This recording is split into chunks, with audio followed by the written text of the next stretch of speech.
So I recently received a question sa Messenger, and the question was, ano-ano ba yung mga online jobs that are flexible?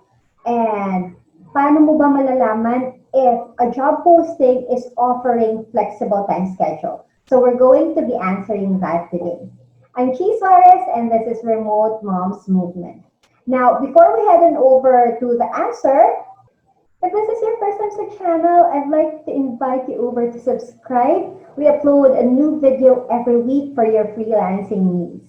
Okay, so let's talk about flex work or flexible time schedule. So most online work can be done on a flexible schedule. The exception na lang dito would be yung mga support that you have to do real time. Let's say like phone support, or if you're doing cold calling, then those are real-time support na kailangan may sinusunod ka na oras. But for those na hindi naman, generally speaking, most of them can be done on a flexible schedule. Now, this will depend, however, kay client.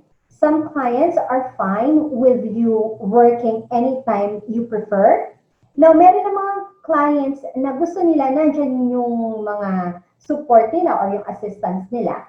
So even if you're an admin support, may mga clients na gusto nila andyan kayo. Andyan ka lagi. When she's logged in or when they're logged in, gusto nila habang nagtatrabaho sila, nagtatrabaho ka rin. So for those kinds of instances, it's not a matter of the jobs already. It's a matter of the client's preference na. Given that, when you're looking for jobs online, halimbawa nasa isang job board ka, and you're browsing through the job posts, how will you know that yung job post na yon is offering flexible time schedule? This is how you do it. Usually, it's indicated na sa job post, so we can check it. So, let's head on over to onlinejobs.ph and let's look at some of the job postings, and let's see if we can identify if a particular job post is offering flexible time schedule. Okay? So, join me.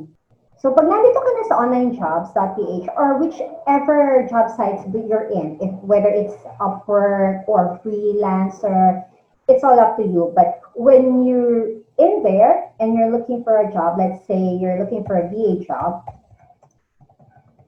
plug mo lang siya, then hit on search. Okay, now isa-isahin natin yung mga job posts. So usually, yung flexible time schedule, ini-indicate na yan ni client sa job postings pa lang. So as you can see here, sabi niya, main working hours negotiated by both parties.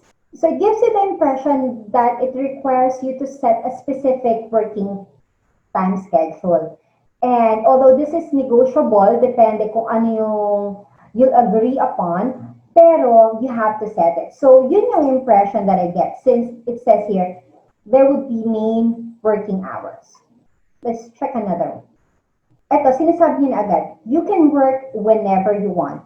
You will not have to wake up or work at any given time. So that means it's flexible.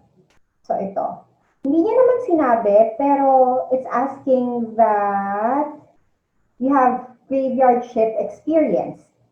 So, since ang nire-require niya is may experience ka na for GY shift, chances are, ilalagay ka rin niya sa GY shift. Same here, recent full 8-hour graveyard shift. So, straight 8-hour siya. This one says it's giving you fully flexible work schedule.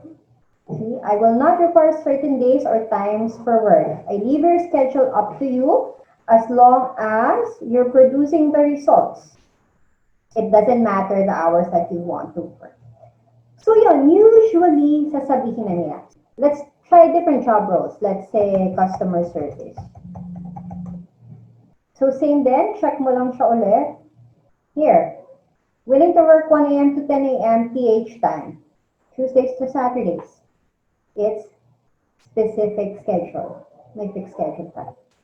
Ito din, yan. Preferred times between 9 a.m. to 12 or 9 p.m. to 12 p.m. Mondays to Fridays, no weekends.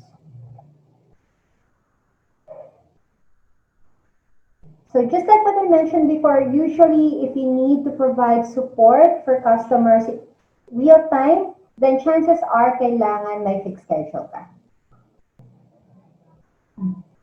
This one, it says flexible hours. So yun, regardless of the job post, regardless of the job type, often than not, yung flexibility really depends kay client. Again, the usual exception is if you need to provide real-time support. But if it's not, the majority of the time, na kay client yon kung okay sa kanila na yung mga VAs nila are working on a flexible time schedule or not. So you just have to look through the post to check kung flexible siya or hindi, regardless of the job post, regardless of the job type. So there, that's my answer to your question, Jamie. And for all of you, I hope you find this video helpful. And if you do, please like it and remember to subscribe to the channel and hit the bell button so you're always updated if you have new videos available on the channel. Thanks again for watching.